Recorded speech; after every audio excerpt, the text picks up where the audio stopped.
Ciao a tutti e bentornati sul nostro podcast Ciao. dove si parla di tutto, di niente e soprattutto c'è lui che parla per voi e per me. Beh, diciamo che cerchiamo di trattare argomenti che possano interessare alcuni o tanti, però in maniera molto leggera, proprio qui al Caffè Strasse, dove fra un caffè e un cappuccino, un cornetto, cerchiamo un attimino di parlare del Di più e del parlare meno. di un pourparlers. Allora, oggi di che cosa vogliamo parlare Oggi invece? parliamo di medicina. Premettiamo, non siamo medici, non siamo quant'altro, però parliamo dei progressi che ci sono stati nel campo medico, più che altro del discorso delle medicine. Questo è un qualcosa che interessa perché la sanità, anche se ci sono tante polemiche sul fatto finanziata, non finanziata, però va avanti con determinate scoperte e a volte quello che sembrava impossibile poi può diventare possibile. Parliamo proprio di delle innovazioni che arrivano nel campo medico e che parlano proprio di migliorare quello che sono dei fattori brutti, cioè ad esempio amputazioni, denti che cadono, capelli che si perdono o quant'altro. Ci sono dei rimedi? Oppure la scienza oggi ha raggiunto dei livelli tali da poter in qualche modo contrastare queste cose? Ebbene, dalle notizie sembra di sì. Diciamo che addirittura si parla proprio di stampare organi, quindi di poter riprodurre organi come può essere il cuore, il fegato già diventa più complicato, ma anche i reni. Per ora queste stampe già esistono e sono Sì. addirittura stampe biocellulari. Diciamo che per adesso sono utilizzate come esercizio per i nuovi praticanti. Esatto, io veramente ho qualcosa per quanto riguarda invece la ricrescita dei denti e quindi dei capelli. Pare che dal Giappone abbiano iniziato a dare voce a questi nuovi esperimenti e pare che con una iniezione si possa far ricrescere il dente, quindi in questo caso non si parla Sì. di mi viene in tedesco Sì. Drucken, quindi in questo caso di Di stampare stampare oppure di in 3D, trapiantare i capelli. ma in realtà proprio di far ricrescere un qualcosa che non è possibile far crescere e che non c'è più. Ma queste naturalmente sono notizie, credo non siano fake.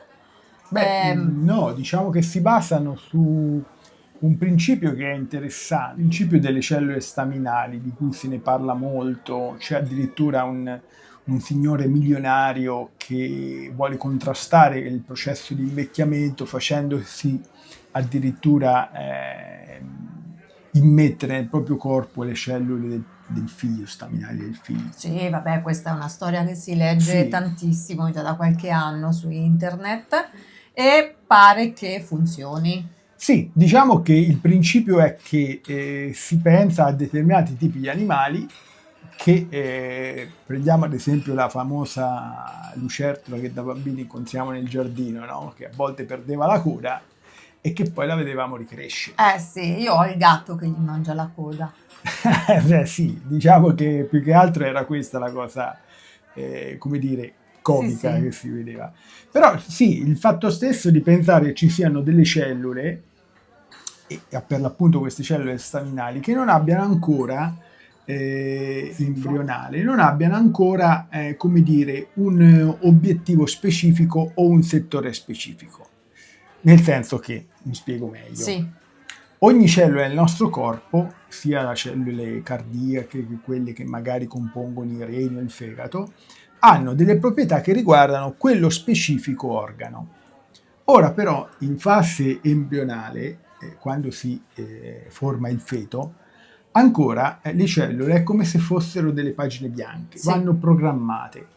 E quindi gli scienziati pensano che prendendo cellule di quel genere o comunque creando cellule di quel genere e programmandole, si possa in qualche modo far ricrescere arti, cartilagini, ossa o quant'altro.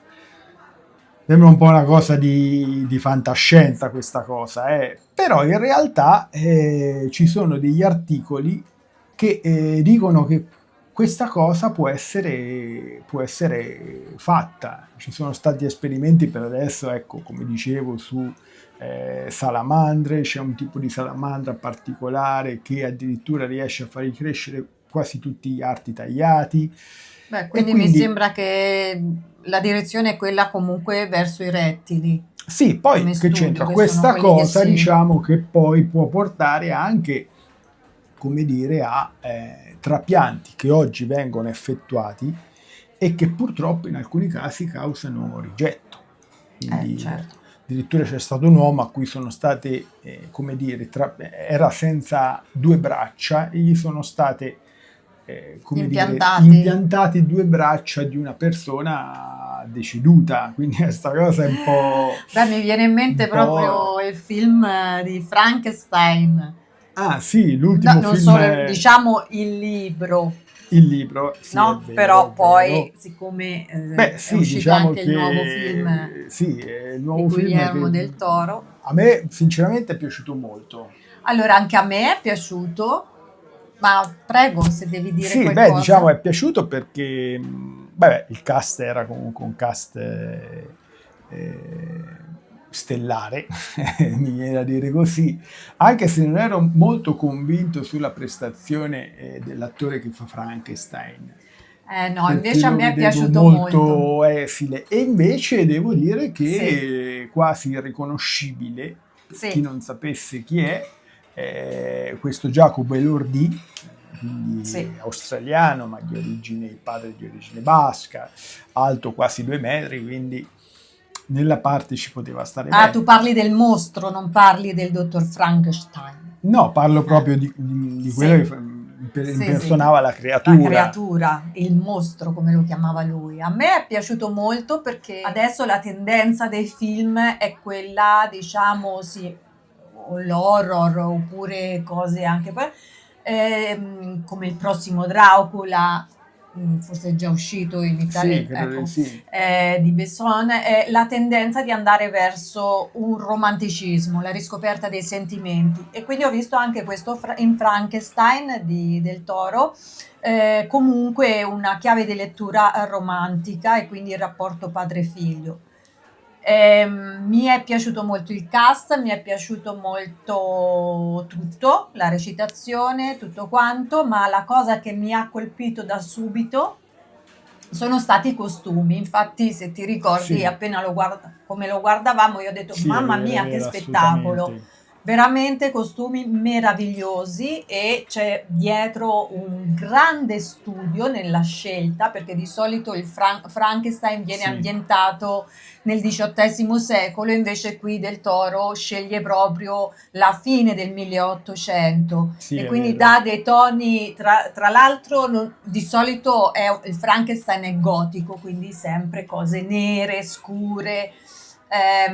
Lui l'ha ambientata, diciamo, alla fine diciamo, dell'epoca vittoriana e quindi quando si parla di epoca vittoriana si pensa subito a Oliver Twist e quindi tutti vestiti neri, Sì, tutto molto cupo. In realtà in questo Frankenstein, e quindi grazie alla...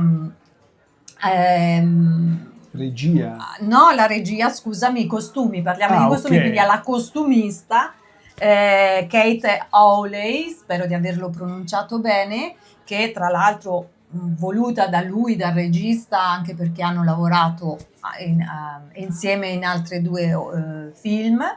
Lei ha non solo avuto l'opportunità di andare a riscoprire tutti i disegni di Tiffany Co., Ok.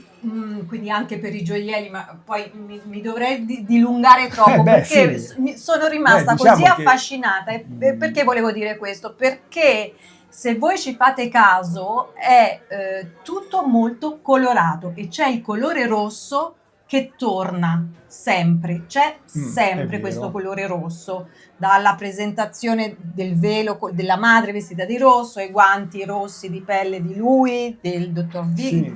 Victor, insomma, e poi Elizabeth, bellissima, questi abiti, questi No, uno spettacolo, il colore. Diciamo che io poi diciamo che ho anche, magari sarà un'opinione mia, poi voi nei commenti potrete anche dire o contrastare la mia opinione. Ho visto anche una leggera passione, se si può dire leggera, del Toro per gli anime giapponesi, perché ho visto come dire, un occhiolino nel film agli anime giapponesi come modo di trattare la storia, che è stata trattata secondo me molto bene, con il fatto stesso di anche raccontare questa storia in due parti, dalla visione sia dalla visione dello scienziato che della creatura, sì, è vero. Che è stato molto interessante. La cosa interessante, se tu ci fai caso, è come l'interpretazione del dottor Frankenstein, l'abbigliamento, che è un abbigliamento molto dandy, e soprattutto ha un richiamo, non so se tu ci hai fatto caso, ma io lo guardavo e dicevo, mi ricorda un cantante, ma chi era? E poi quando sono andata a fare una ricerca ho avuto la conferma e era Prince. Ah, sì, è vero. Cioè si sono ispirati anche al cantante Prince, no? Quindi nell'abbigliamento, nel muoversi, quindi è molto un rock. Sì, sì, è molto, diciamo come film è molto rock come tipologia. Sì. Però ecco, sì, anche il cinema cerca di riprendere questi che sono mostri datati, però è strano pensare come in realtà quello che una volta era pura fantascienza, pura fantasia, piano piano si avvicini a nuove scoperte. Quindi questa cosa è forte. Quindi diciamo che si spera che, magari non creare una creatura alla Frankenstein, però che un domani chi abbia un incidente, chi abbia bisogno di un organo, visto e considerato che oggi purtroppo la vita è così strana, possa accedervi in maniera molto più semplice, oppure possa curare malattie o anche inestetismi, come avevamo detto prima, dentali, oppure anche di capelli o quant'altro. Beh, vabbè, adesso il film è un estremo, no? È un estremo, è vero. Poi lì c'è il riportare, cioè non accettare secondo me neanche il morto, riportarlo in vita, perché, cioè no, qui invece la medicina deve portare a migliorare la vita. No? Poi c'è un inizio, una fine, dobbiamo accettare anche questa fine. Effettivamente poi a un certo punto anche nel film, cerchiamo di non spoilerarvi niente, ma tanto la storia è quella, la conoscete tutti, diciamo che a un certo punto la creatura dice o fa capire che una vita fatta in un mondo dove c'è violenza, dove c'è pregiudizio, dove non c'è accettazione degli altri, in realtà non ha senso. Quindi forse sarebbe meglio prima migliorare la nostra vita e poi magari pensare a una possibile vita eterna. Sì, è vero. Va bene, io direi che possiamo prenderci un espresso adesso nel nostro caffè. Vi salutiamo e fateci sapere voi sia cosa ne pensate del film, se lo avete visto, ma anche cosa ne pensate di queste nuove scoperte mediche. Se magari voi sapete qualcosa che noi non abbiamo citato, ci farebbe piacere vederne i vostri commenti.